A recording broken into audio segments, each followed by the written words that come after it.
বছর পর কালকে ছোটবেলার বান্ধবী বাসায় বেড়াতে এসেছিল। সারা দিন দুইজনে আড্ডা দিলাম, তারপর আমাদের গল্প শেষ হয় না। পরে বললাম যে রাতটা থেকে যা, একসাথে দুজনে মিলে সারা রাত আড্ডা দিব। গল্পে গল্পে যখন মধ্যরাত, তাকিয়ে দেখি বান্ধবী তো বেঘরে ঘুম, আর সাথে সাথে শুরু হলো নাক ডাকা। মানে একেবারে আকাশ বাতাস কাঁপিয়ে নাক ডাকা যাকে বলে। আমি তো সারা রাত আল্লাহ আল্লাহ করেছি যে কখন সকাল হবে আর কখন বান্ধবীর ঘুম ভাঙবে। দর্শক, নাক ডাকা নিয়ে এমন বিড়ম্বনায় নিশ্চয়ই আপনারাও অনেকে পড়েছেন।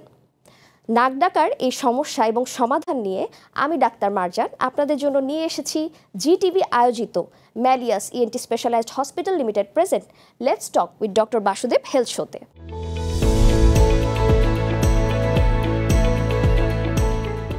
দর্শক, এবারে পরিচিত হব আমাদের গেস্ট এক্সপার্টের সাথে। আমাদের সাথে আছেন নাক কান গলারোগ বিশেষজ্ঞ এবং head neck surgeon doctor Basudeb Kumar Saha, senior consultant and head of the department ENT and head neck surgery, central police hospital Dhaka, chief consultant Malleus ENT specialised hospital. আসসালামু আলাইকুম স্যার, আপনাকে আবারও স্বাগত জানাচ্ছি আমাদের আয়োজনে। কেমন আছেন? অনেক ভালো আছি ডক্টর মারজান, কিন্তু তোমার বান্ধবীর কাহিনী শুনে তো আমি নিজে একটু ভয় পেয়ে গেলাম। তো তোমার ঘুম কি ওই দিন হয়েছিল? স্যার, আমি সারা রাত ঘুমাতে পারিনি, কিন্তু আমার মতো মনে হয় এরকম ঘুম হারামের রেকর্ড আরও অনেকেরই আছে। আশা করি অনুষ্ঠানের মাধ্যমে আমরা সবার সমস্যার সমাধান পেয়ে যাব। আচ্ছা আচ্ছা, থ্যাংক ইউ। আমাদের সাথে বিশেষ অতিথি হিসেবে আছেন অভিনেতা হারুন রশিদ বান্টি। বান্টি ভাই কেমন আছেন? আমি ভালো আছি, আপনি কেমন আছেন? আমিও আলহামদুলিল্লাহ ভালো আছি। স্যার, এই যে আমার বান্ধবী সারা রাত নাক ডাকলো, এর কারণ কি? এটা কি আসলে কোনো রোগ? ডেফিনেটলি বান্টি ভাই, এখানেই কিন্তু আসলে মানুষজন ভুল করে থাকে। নাক ডাকাটাকে স্বাভাবিক মানুষ চিন্তা করে থাকে এটা আসলে একটি আভিজাত্য। টাকা পয়সা হয়েছে, একটু বয়স হয়েছে, একটু নাক তো ডাকবই, তাই না? শান্তির ঘুম। কিন্তু কেউ জানে না এটা একটি রোগ। ডক্টর মারজান, এটা শুধু রোগী নয়, এটাকে বলা হয় ফাদার অফ দ্য ডিজিজ, অর্থাৎ নাক ডাকা হচ্ছে অন্যান্য রোগের জনক। কারণ এই নাক ডাকা রোগে যারা আক্রান্ত তারা আরও অনেকগুলো রোগে আক্রান্ত হয়। নিশ্চয়ই সেই বিষয়টি আজকে আমরা আলোচনার ফাঁকে ফাঁকে জানাবো। আচ্ছা স্যার, মানুষ মানে নাক কেন ডাকে? বান্টি ভাই, আপনার প্রশ্নের উত্তরটা আমি নিশ্চয়ই দিব, তবে আমি মনে করি যে সাধারণ জনগণকে বোঝার জন্য হলেও আমাকে কিছু পিকচার দেখাতে হবে।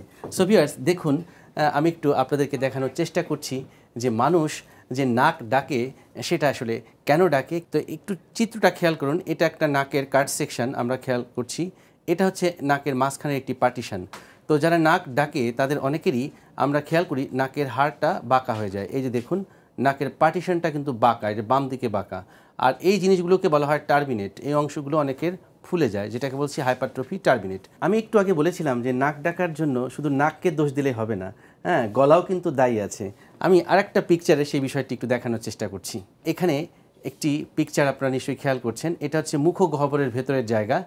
তো এই যে বড় বড় যে দুটো জিনিস দেখতে পাচ্ছেন বান্টি ভাই, এটা কিন্তু টনসিল। হা করলে গলার ভেতরে যদি কেউ আয়নায় এই অবস্থা দেখে থাকে তাহলে আপনি ধরে রাখবেন যে আপনার টনসিলটি এনলার্জড। তো যারা নাক ডাকছে তাদের ভেতরে, অর্থাৎ মুখগহ্বরের ভিতরে একটি পরিবর্তন আছে, যে টনসিলটা হিউজলি এনলার্জ থাকে। আর এটা হচ্ছে আলা জিহ্বা, আমরা মেডিকেলের ভাষায় বলছি উভুলা। আর এটাকে বলা হয় টাং। এই tongue, base of the tongue, এই জায়গাটা যারা নাক ডাকে তাদের হচ্ছে এই জায়গাটা একটু এনলার্জড, ওয়াইড, হ্যাঁ, এবং বাল্কি হয়ে যায়। এবং এই আলা জিহ্বাটাও যারা নাক ডাকছে তাদের এটা পরিমাণে একটু বেশি লম্বা এবং স্থূল। হ্যাঁ, আমরা এটা হচ্ছে ভেতর থেকে দেখলাম। যদি আমরা একটু পাশ থেকে দেখানোর চেষ্টা করি, খেয়াল করুন, এই যে সেই আলা জিহ্বার মার্কিংটা আমি দেখাচ্ছি। তো যাদের একটু এই আলা জিহ্বাটা একটু স্থূল এবং মোটা, সে যখন ঘুমাতে যায় তখন ঘুমের মধ্যে আমাদের যে মাসেলগুলো রিল্যাক্স হয়ে এটা বর্ধিত থাকলে এটা এখানে চলে আসে, এবং তখন এই যে এখান দিয়ে যে বাতাস ঢুকছে এখানে বাধাগ্রস্ত হচ্ছে, এবং এই যে মুখ দিয়ে যখন বাতাস ঢুকছে টনসিল বড় হওয়ার কারণে সেখানেও কিন্তু বাধাগ্রস্ত হচ্ছে। এরপর যখন বাতাসটা বের হতে যাচ্ছে নাক দিয়ে এবং মুখ দিয়ে, তখন কিন্তু এই আলা জিহ্বার মাথায় বাড়ি খাচ্ছে, এবং তখন এই আলা জিহ্বাটা কাঁপছে। কীভাবে কাঁপছে সেটাও একটু আমি ভিডিও চিত্রের মাধ্যমে আপনাদেরকে দেখানোর চেষ্টা করছি। খেয়াল করুন বান্টি ভাই, খেয়াল করুন, এই যে যে বাতাস যখন যাচ্ছে, হ্যাঁ, যদি এই যে আলা জিহ্বাটা যাদের বেশি বড় সে কিন্তু পেছনের দিকে চলে গেল, এবং তখনই কিন্তু বাধা খাচ্ছে। যে দেখুন, বাতাসে বাধা খাচ্ছে এবং এটা কাঁপছে। তো আমরা যদি এই আলা জিহ্বাটাকে একটু শর্ট করি, এই যে খেয়াল করুন, আমি অ্যানিমেশনের মাধ্যমে একটু দেখানোর চেষ্টা করছি, তখন কিন্তু আলটিমেটলি এই প্রবলেমটি সলভ হয়ে যায়। এই যে আমরা আলা জিহ্বাটা কিন্তু বিশেষ উপায়ে ছোট করতে পারি, সেটি একটি সার্জিক্যাল প্রসিডিউর, সেটা নিয়ে নিশ্চয়ই আমি আলোচনা করব।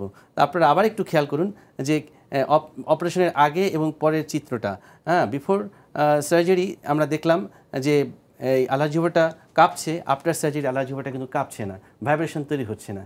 তো এটা একটি মেকানিজম যে কেন মানুষ নাক ডাকে। আমার মনে হয় যে দর্শক আপনারা বুঝতে পেরেছেন। আচ্ছা, এই ভিডিও চিত্র তো দেখলাম আমরা, দেখে কিছুটা বুঝতে পারলাম, কিন্তু আর কি কি কারণে মানুষ নাক ডাকে? ডেফিনেটলি নাক ডাকার কিন্তু প্রিয় দর্শক অনেক কারণ রয়েছে, এবং সেই কারণগুলো যদি আমি একটু আপনাদেরকে বলি।